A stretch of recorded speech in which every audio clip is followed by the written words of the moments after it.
Friends, I am Monika Pandey and welcome you all to attain to gain. आज हम लोग discuss करेंगे भारतीय सेना में भर्ती होने के लिए भारत सरकार द्वारा एक नई स्कीम बनाई गई है जिसका नाम है अग्निपथ, उसके बारे में। तो आइए देखते हैं कि अग्निपथ स्कीम क्या है। पहले बात करें रिक्रूटमेंट्स और रेजिमेंटेशन की, तो रिक्रूटमेंट जैसा होता आया है वैसा ही होगा, उसमें कोई चेंज नहीं है, यानी कि टोटली अनचेंज्ड है। फिर बात करते हैं रेजिमेंटेशन की, तो पहले अंग्रेजों के ज़माने से ये चला आ रहा है कि अलग अलग रेजिमेंट्स के लोग इसमें भर्ती होते थे, लेकिन अब ऐसा नहीं है। जैसे कि मराठा रेजिमेंट हो गया, सिख रेजिमेंट हो गया, मराठा हो गया, सिख हो गया, फिर राजपूत रेजिमेंट हो गया, गोरखा रेजिमेंट की बात करें तो ये सारे रेजिमेंट्स में अलग अलग भर्तियां होती थी। लेकिन अब इस स्कीम के द्वारा ये बताया गया है कि भारत का कोई भी नागरिक इसमें भर्ती हो सकता है, इसमें कोई भी बाउंडेशन नहीं है। फिर यही बात करते हैं स्कीम की। ये स्कीम किन के लिए है, तो ये 17.5 से लेके 21 वर्ष के युवाओं के लिए, भारत के युवाओं के लिए जो कि 17.5 से 21 वर्ष के हैं उनके लिए है। और इस स्कीम में जो युवा भर्ती होंगे उनको एक नाम से कहा जाएगा जिसे अग्निवीर कहेंगे। ये अग्निवीर के नाम से कहलाए जाएंगे। इनकी नियुक्ति जो है वो 4 साल के लिए होगी, यानी कि ये 6 महीने, जो पहले के 6 महीने होंगे इस 4 साल में, इनको ट्रेन किया जाएगा। फिर बाकी के जो 3.5 साल बचेंगे इसमें वो देश की सेवा करेंगे। फिर यहीं पे बात करते हैं कि ये भारत का जो अग्निपथ स्कीम है वो बिगेस्ट एसेट्स कैसे होगा, यानी कि भारत की सबसे महत्वपूर्ण संपत्ति कैसे होगी, क्योंकि ये जो है ये देश केंद्रित है, देश को केंद्र माना गया है इसे। फिर वहीं पे देखें तो ये सेना केंद्रित है और ये युवा केंद्रित भी है। इससे ये फायदा होगा कि जो अभी भारत में जितनी भी भर्तियां हैं, चाहे ये नेवी की हो या आर्मी की हो या एयरफोर्स की हो, इन सभी का जो औसत आयु है, यानी कि एवरेज एज जो है वो 32 साल से घटा के 26 वर्ष का हो जाएगा। इससे ये इसका फायदा होगा। फिर वहीं पे देखें कि कुछ कमिटीज बनाई गई थी इन सेनाओं में भर्ती के लिए, जो कि कुछ कमिटीज ऐसे हैं कि पहली जो थी वो थी अरुण सिंह कमेटी जो आई थी 1989 में। फिर आई थी कारगिल रिव्यू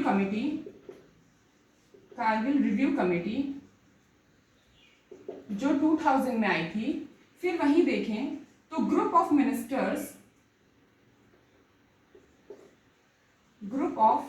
मिनिस्टर्स एक कमेटी बनाई गई थी नेशनल सिक्योरिटी सिस्टम को लेके, जो आई थी 2001 में। और फिर कुछ कमिटीज आई थी, जैसे कि एक कमेटी आई थी सिक्स्थ पे कमिटी 2006 में। और लास्टली जो थी अभी रिसेंट की वो शेकाटकर कमेटी जो कि 2016 में। ये जितनी भी कमिटीज बनी हैं वो किससे, भारत की जो सेना है उससे रिलेटेड ये कमिटीज बनी हैं। और रिसेंटली अभी जो 14 जून 2022 को जिस कमेटी का गठन हुआ या जिस स्कीम का गठन हुआ वो है अग्निपथ स्कीम। फिर यही देखें कि इम्प्लीमेंटेशन, इसे लागू क्यों किया जा रहा है। लागू करने का मेन पर्पज ये है कि सेफ गार्ड है, मतलब खुद की सुरक्षा के लिए, देश की सुरक्षा के लिए, सैनिक की सुरक्षा के लिए बनाया गया है। फिर फोर्स एम्पावरमेंट के लिए, यानी कि सेना में खुद जो है एक शक्ति प्रदान करने के लिए। तो ये सारे जो हैं ये इम्प्लीमेंटेशन के हैं कि मतलब ये देश की सुरक्षा होगी, सेना की सुरक्षा होगी, सेना के प्रति जो है आत्मविश्वास बढ़ेगा। इन सारी चीज़ों के लिए ये स्कीम बनाई गई है जो कि बहुत ही बेनिफिशियल है। और इस स्कीम में जो ये 4 साल के बाद रिटायरमेंट का प्रोसेस है कि रिटायर हो जाएंगे लोग, तो उसमें क्या है कि इन्हें एक पैकेज दिया जाएगा जिसे सेवानिधि के नाम से जाना जाएगा। और इस पैकेज में जितने भी युवा रिटायर होंगे उनको 11,71,000 का राशि प्रदान किया जाएगा। और इसमें एक और प्रॉफिट है कि ये जितने भी लोग इसमें भर्ती होंगे उन्हें सर्टिफिकेट प्रदान किया जाएगा। उस सर्टिफिकेट के थ्रू ये लोग क्या कर सकते हैं, ये लोग अपने व्यवसाय के लिए या फिर कोई भी काम के लिए ये लोन ले सकते हैं, इनको इजीली अवेलेबल कराया जाएगा। फिर उसके बाद ये क्या कर सकते हैं, अपने सर्टिफिकेशन के थ्रू ये कोई भी प्राइवेट जॉब इजीली पा सकते हैं। तो देखा जाए कहीं ना कहीं भारत सरकार द्वारा ये जो अग्निपथ स्कीम है ये बहुत ही बेनिफिशियल है भारत को देखते हुए, इस देश को विकसित करने के लिए। और अगर कंट्रीज़ की बात करें, चाहे वो अमेरिका हुआ, रशिया हुआ, चाइना हुआ, तो सारे कंट्रीज़ के कंपैरिजन में हर कंट्री में ऐसा स्कीम है कि वहाँ पे युवाओं को भर्ती किया जाता है। तो वही देखते हुए ये सारा कंक्लूजन निकाला गया भारत सरकार द्वारा और जो इम्प्लीमेंट कर दिया गया है कब से, 14 जून 2022 से।